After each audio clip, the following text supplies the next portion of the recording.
Management, leadership, ok, on entend ces mots absolument partout. On les utilise même souvent comme si c'était la même chose. Mais, et si la vraie clé du succès, c'était justement de comprendre ce qui les sépare? Allez, c'est ce qu'on va décortiquer ensemble. La grande question, c'est donc ça. Manager ou leader? Et attention, ce n'est pas juste pour jouer sur les mots, hein, non, non. Derrière cette distinction se cache une clé essentielle pour la réussite, que ce soit pour sa propre carrière ou pour l'avenir de toute une organisation. Bon, pour y voir plus clair, voilà notre plan de match. On va d'abord définir chaque rôle, puis on les mettra face à face. Ensuite, on parlera de l'idéal, le fameux manager-leader. Puis on verra les compétences clés nécessaires, et enfin on comprendra pourquoi tout ça constitue un avantage stratégique énorme. Allez, c'est parti. Première étape, on pose les bases pour être sûr de parler de la même chose. On commence avec le management. Concrètement, ça veut dire quoi? Alors le management, il faut l'imaginer comme le squelette de l'entreprise. Son univers, c'est celui des processus, de l'efficacité, de l'organisation. En gros, le manager, c'est le maître des rouages. Son job, c'est de s'assurer que tout tourne rond et que les tâches sont accomplies jour après jour. Et de l'autre côté, on a le leadership.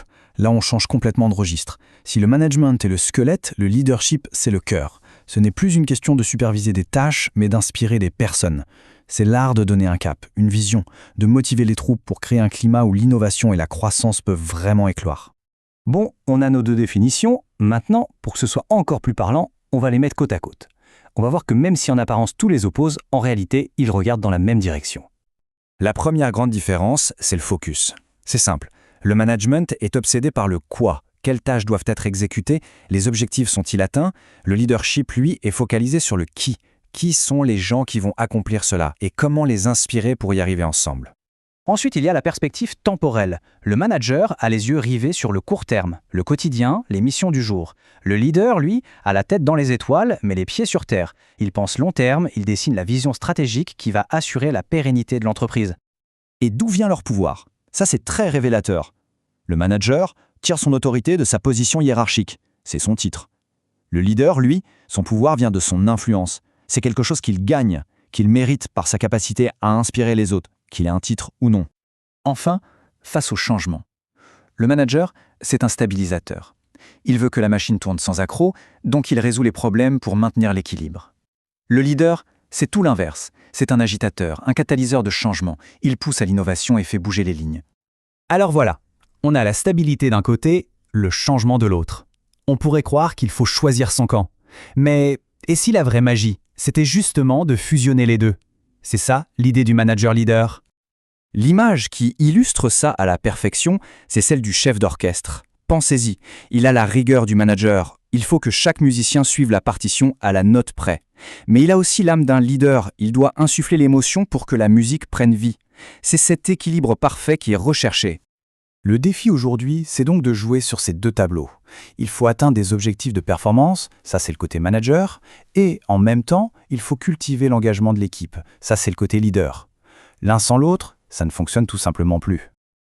Ok, le concept est génial. Mais concrètement, comment on devient ce fameux chef d'orchestre? Quelles sont les compétences qu'il faut avoir dans sa boîte à outils pour y arriver? Alors, cette fameuse boîte à outils, elle est bien remplie. Vision stratégique, empathie, prise de risque, communication. Prenons juste deux exemples. La vision stratégique, c'est le GPS, ça dit où on va. Mais sans empathie, on risque de faire le voyage tout seul.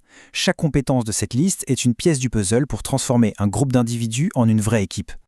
D'accord, mais au fond, pourquoi c'est si important de développer tout ça? Eh bien, la réponse est simple. Ce n'est pas juste une question de développement personnel. C'est un véritable avantage stratégique pour l'entreprise tout entière. Et regardez comme tout s'enchaîne. D'abord, on optimise la performance. Ensuite, ça crée un environnement de travail positif, où les gens sont motivés. Et enfin, une équipe engagée, ça rend toute l'organisation beaucoup plus agile, prête à s'adapter et donc à grandir sur le long terme. Au final, la conclusion est donc claire. Combiner management et leadership, ce n'est pas un luxe, ce n'est pas une option. C'est un investissement stratégique qui nourrit le succès durable autant pour les personnes que pour l'organisation. Et je termine avec cette image à méditer. Imaginez une échelle. Le management, c'est ce qui nous aide à y monter le plus efficacement possible. Mais le leadership, c'est ce qui nous assure qu'elle est appuyée contre le bon mur. La question est donc toute simple. Dans son travail, dans son organisation, est-on certain d'être en train de grimper contre le bon mur?